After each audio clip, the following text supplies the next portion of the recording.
Reacting to negative reviews to movies we love. We can start with our movie of the year. Man, Smile 2 was really good too. It was It good. kept Yeah, movie of the year, I don't know, but it was definitely it was good. a lot better than I even expected. Yeah.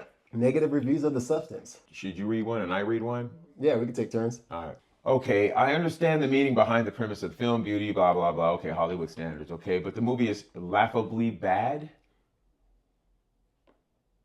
Okay, okay, the gratuitous nudity. I thought it was fine having sex in movies. A lot of times that's uncalled for, but this was a different.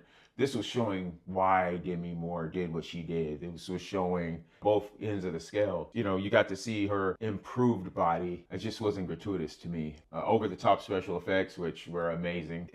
It fits the story. It fits the way she told the story. Incredible makeup. I don't know what that means, and so much fake blood.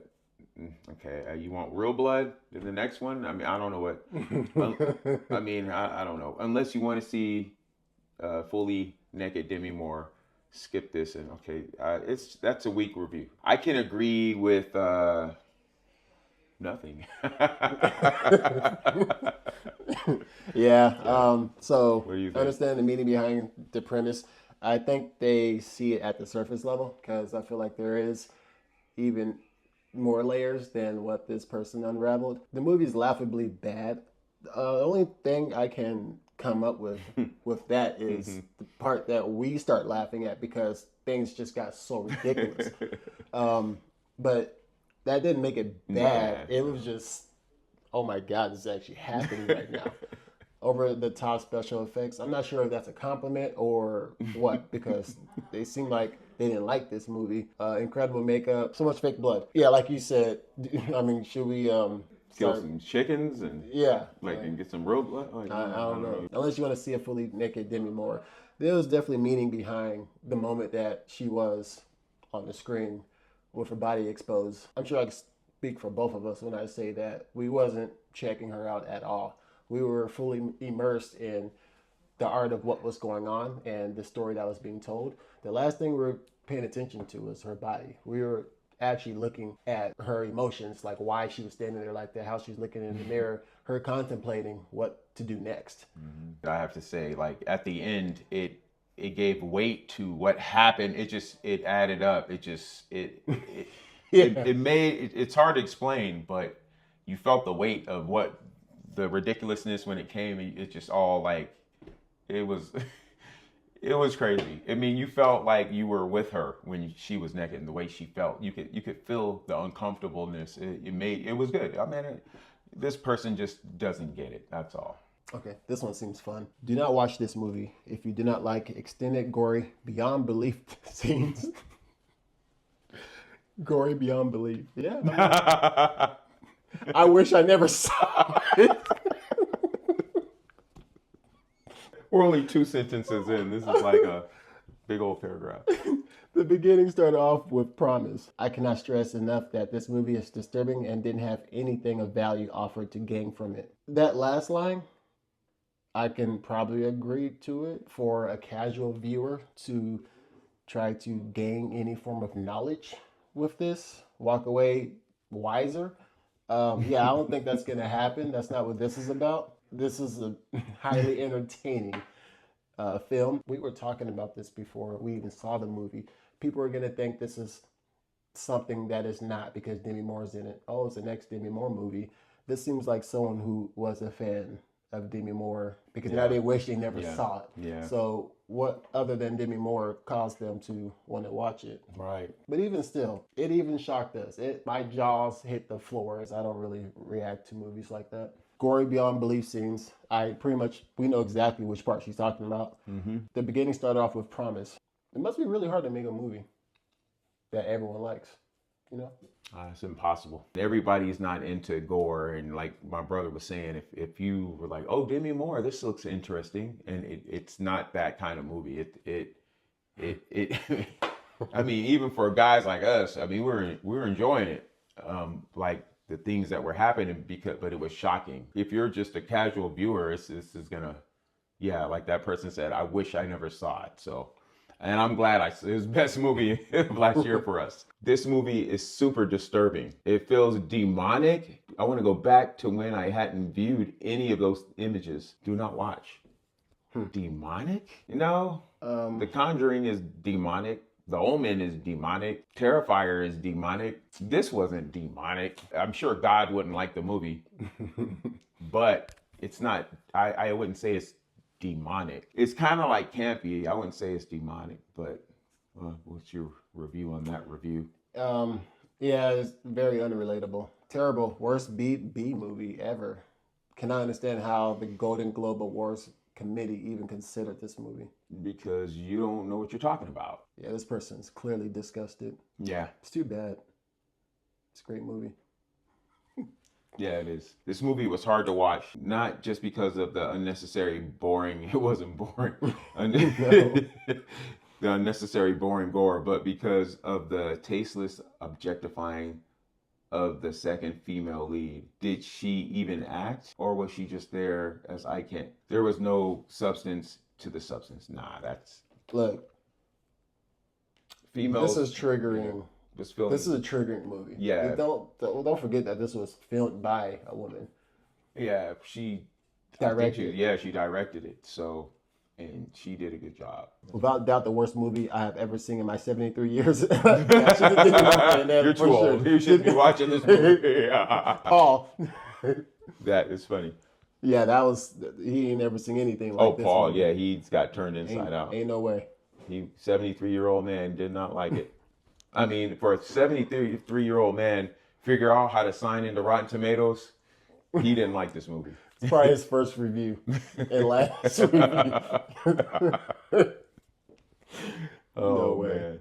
Because I don't even know how to sign on. The film started strong with a captivating plot and engaging character development. The story drew me in, making me curious about how the intricate threads of the narrative would weave together. Unfortunately, the promise of a compelling story unraveled in the final 20 minutes. The climax.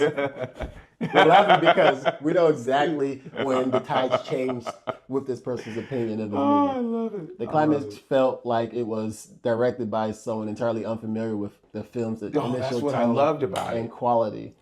Hold The on. ending- Oh, no, go ahead. I'm sorry. Go ahead. The ending was riddled with unrealistic scenarios and poor execution, which starkly contrasted with the film's promising start. Yeah, they're supposed to be starkly contrast. They say contrasted. Oh, contrasted with the... I get it. All right, whatever. It was as if the director handed over the reins to a inexperienced third-grade horror filmmaker. Come on. This abrupt shift in direction resulted in a disappointing and unsatisfying conclusion that sadly marred in a otherwise potentially great movie. This person wanted a happy ending. When we won't discuss the ending, but I'm gonna just say this person wanted a happy ending. She thought that something was going to get overcome and conquered, and live happily ever after with sunshine and. Yeah, you know, we're working on some films, and I'll just leave it there. Yeah, we already said too much. Yeah, you get to take that We'll out. see if I can cut that out. Yeah, you might have to cut that out. Yeah, cut that out. Cut that out. Okay, but I get what that person is saying as far as the last 20 minutes, but that's the same reason why I thought it was great. For example, and that, you know, and I get that with that person, he wanted to stay on that safe little path of how does this person have redemption or hope. But what I like about this is because remember Dusk Till Dawn? Mm-hmm. Remember the original Dusk Till Dawn when George Clooney and they were in the, you know, it was like a robbery stick up. There was nothing like, you know, weird about those guys. They were trying to get to Mexico. They were just trying to escape. And then just in one instant, the whole movie, the tone, everything changed to just ridiculousness. It was serious at first. It was crazy. It was almost like a Pulp Fiction kind of feeling serious. And then it got into like some crazy horror, like just, and that's what made that movie such a classic. And I'm going to have to disagree with that reviewer because this gave me that feeling again. No, that's a really good observation. Because, yeah, that's exactly what From Dusk Till Dawn did. Because it drags along, not in a bad way. No, it's long enough for you to think it's going one direction, and tables get flipped. It just flips. I could see where that could be bad sometimes, but the way she set it up, to me, it landed. It was refreshing. We're going to do one more. The eternal logic of which this film is based on makes absolutely no sense. Essentially, Moore's character births a completely random person with which she shares no consciousness, physical appearance, or memory with, despite us being told that they are one. They are absolutely not. And put herself to sleep for 7 days while this other person gets to live her life. Ergo, Moore's character gets nothing out of this arrangement. Sue is just a completely different person with her own motivations. Someone that I was talking to about this didn't like the movie as much because they were convinced that they were not the same person. And I feel like if I was convinced of that, maybe I would have a different opinion on this movie. But I really don't think that was the case. This person sounds like a writer. Like, oh, that's a plot hole that I would have written it better or whatever. But these things are great because they create discussion. It's one of those things where she gave you enough to make you have the conversation. Like, for example, when they both, oh, yeah, we can't talk about that. This is some But spoiler stuff. there's something that happens, several times where you're like, is she remembering when she's young or is it a completely different person? So this person is just assuming something. But if you talk to the director, it might be something, she might say something different. Yeah, I think there's a lot more to it. Yeah. Because there was things that was happening that, it was strange. Like it could go either way. I'll just leave it like that. Did she know that was she conscious of herself, and did she remember her life from before? I think so, because I'm not going to say why, but yeah. I mean, think about it. She knew how to talk. She knew where'd she get that from? Right. Anyway. Yeah. You know what I mean? Yeah, But see, exactly. I'm not, that's not for them. She didn't start off as a newborn. Right. She wasn't like, No. you know what I mean? Learning how to walk. Right. So, Yeah. That would have. so that kind of gives you, Right. But that person, that was their interpretation, and I think they're wrong for several reasons. There's multiple people's interpretation. Yeah, But and yeah, that's cool. yeah. I like that because I like movies like that, I'll just say. So, yeah, we just wanted to try out something like this. Reacting to negative reviews and movies that we like. If this does well, then we'll do more of these. Let us know in the comment section. Just reviews, let us know that too. For now, Real Bros out. We out.